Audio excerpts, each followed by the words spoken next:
This is Scott Becker with the Becker Private Equity Business Podcast. If you listen to this all the way through and you send me the title of the podcast and you're the first person to do so, we will send you a $100 Amazon gift certificate. You got to be the first person to do so, and you couldn't have claimed the $100 in the last month. Thank you for listening. So today's story, Bitcoin rises, stocks fall. Here's what we see going on today. Bitcoin has jumped literally $2,200 today at least. It's up past 30,000 again. And part of that is big institutional investors getting involved in Bitcoin and holding Bitcoin and sort of almost endorsing Bitcoin. And this comes out of the world of it being all Binance, Coinbase, and these other exchanges. But you've got big players like BlackRock getting involved in Bitcoin and so forth. And Bitcoin's responding very positively. It's up literally $2,300 today, almost 9%. A big day on the Bitcoin front. Over the last 6 months, Bitcoin's up 80%, or 79.79% to be exact. But it was at 17,000 6 months ago. It's at 30,200 today. Fast to see what's going on in Bitcoin.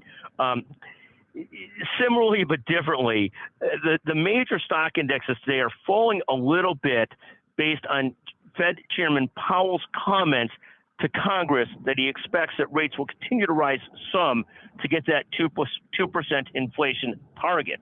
Now, the good news is stocks have fallen a little bit the last several days, and so they had very much anticipated Chairman Powell's comments today that he would stay a little bit hawkish on rates as long as the economy allowed it. So thus, the market falling, the S&P is barely down, the Nasdaq's down a little bit less than 1%, and the Dow at this point is even to up just a little bit.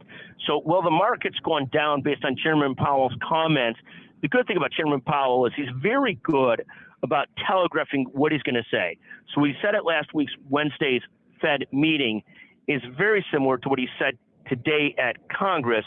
Thus, the ultimate impact on the markets is relatively small because most of it's already been digested. So again, those are our two key stories today. Bitcoin surges, markets fall. But again, Bitcoin surging a lot, markets falling just a little, so not too bad. Thank you for listening to the Becker Private Equity and Business Podcast. Thank you very much. Bitcoin surges, markets fall. Thank you for listening. Thank you to Chanel Bunger, our magnificent producer. Thank you very much.